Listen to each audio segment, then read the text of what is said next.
In the late 19th and early 20th century, Britain fought an unnecessary war in South Africa against the Boer inhabitants that led to mass casualties but taught valuable lessons to the British that would shape warfare in the coming decades. This episode will answer why the war was fought, who commanded over the loss of so many men, and will also cover how reporting of the war affected morale and public opinions at home.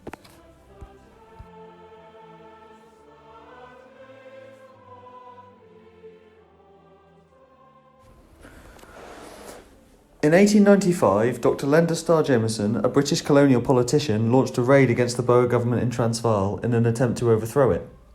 This land was of great interest to the British, rich in resource and prime in position, but Dutch colonies had got there first in the scramble for Africa, so if the British were to take it from themselves, they would have to move them off it. The raid failed, but gave the British an opportunity to intervene in Transvaal.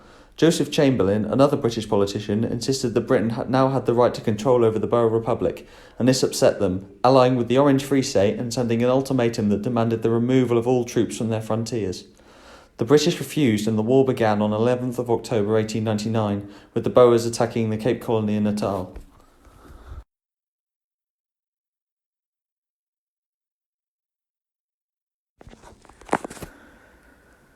This was not the British Army's first time in South Africa. A victory in the Anglo-Zulu War and then a loss in the First Boer War presented mixed successes. The Boers were not weak, with powerful foreign guns, but the British were riding high with a recent crushing victory at Omdurman in the Sudan. The patriotism seen leading up to and at the start of the war would not be continued, as the army soon came under scrutiny for their actions. At this time, the British Army was, as George Wyndham, War Office Under-Secretary, put it, more efficient than at any time since the Battle of Waterloo in 1815. The Cardwell reforms of the 1860s and 70s improved the organisation and recruitment of the army, and the new technological developments of breech-loading rifles and Maxim machine gun have been tested to great success. The army had 250,000 regular soldiers, with many having overseas experience, and the army had clearly learned from this, adopting khaki uniforms, less conspicuous than the blood-lead worn in previous wars. The purchasing of commissions had also been abolished, but this didn't prevent high-ranking social men who could afford a good lifestyle away from home from becoming generals in large numbers. The generals sent to South Africa were popular. Sir Edward Bulwer and Lord Roberts of Kedar had both won the Victoria Cross for bravery in battle, and rising star Lord Herbert Kitchener had also scored impressive victories on the continent already. All this appeared to point to an easy British victory. Despite the 50,000 Boers outnumbering the 27,000 almost 2-1, the British knew that with reinforcements on the way, a shipment of 57,000 troops, the war would be quickly over, so much so that Redvers Bulwer felt it would be over before he arrived. This would not be the case, and this complacent thinking would lead to many lost British lives. The British controlled the railways in the region through the Department of Military Railways and intended to quickly move troops across the land using them. This was their first mistake, as the Boers lost no time in cutting the tracks, causing the trains to derail and forcing some soldiers to use the slow and primitive ox cart. The second mistake the British made was underestimating the Boers. They were skilled hunters and trekkers who could sharpshoot from long distances and ride horses across rough country. All farmers in Transvaal were armed by the government, and the professional soldiers manned the artillery, supplied by French and German suppliers. The Boers were tactically astute, firing from concealed positions and canvassing local support to safely move supplies, meaning they seldom ran out of food and ammunition. Other locals also assisted in the Boer struggle, meaning the war was more swayed against the British than it was first imagined. The third mistake the British command made was a reliance on outdated tactical approaches. The British sent infantry, cavalry and artillery to South Africa. The infantry fought in lines and fired volleys, whilst the artillery pounded the enemy and scattered the retreating forces. The British believed their new Lee Enfield rifles, 1895, would overwhelm the Boers, but they soon dispensed this idea after frontal attacks against the Boer sieges led to high British casualties.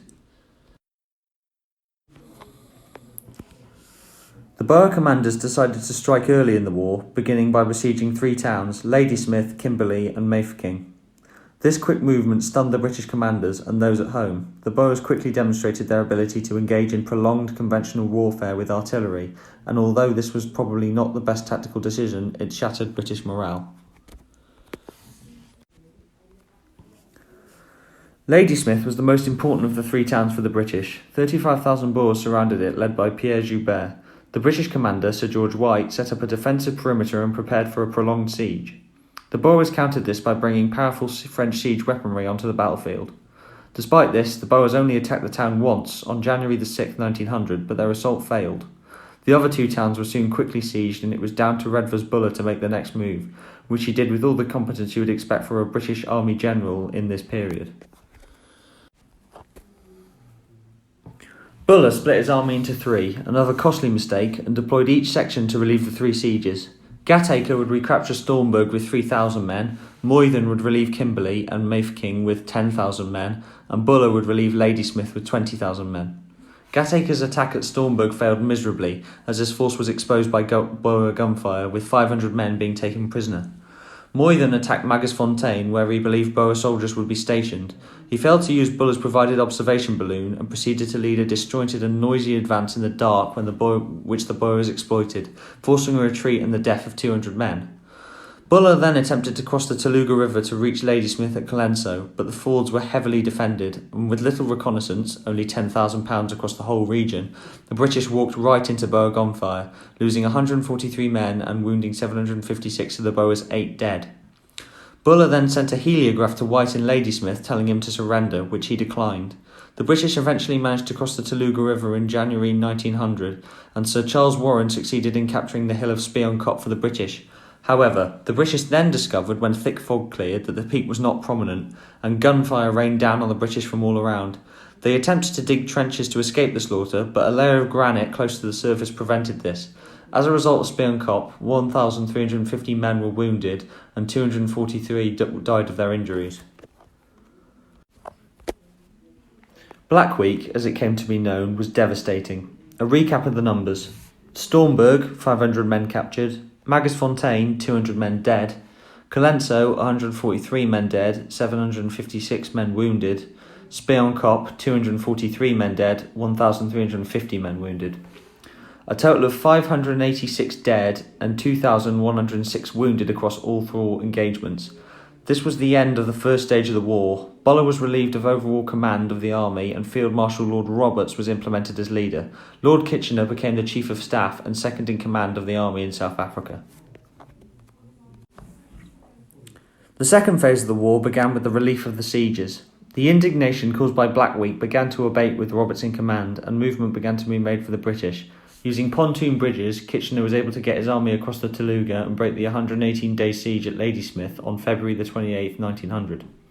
Kimberley was next to go, with Roberts taking personal command of the men in the field, pushing back the Boers with superior strength until Sir John French charged his cavalry into the city and broke the siege. The 128-day siege ended on the 15th of February. Lastly, it was the turn of Mafeking. Robert Baden-Powell, who would later create the Scouts, used fake army equipment and orders to trick the Boers, and became a household name and hero back at home. On the 17th of May 1900, the 217-day Mafeking siege was lifted, and the country rejoiced as the war seemed to have swung back in their favour. Additionally, British troops continued to flood into South Africa, which now hosted over 180,000 British soldiers.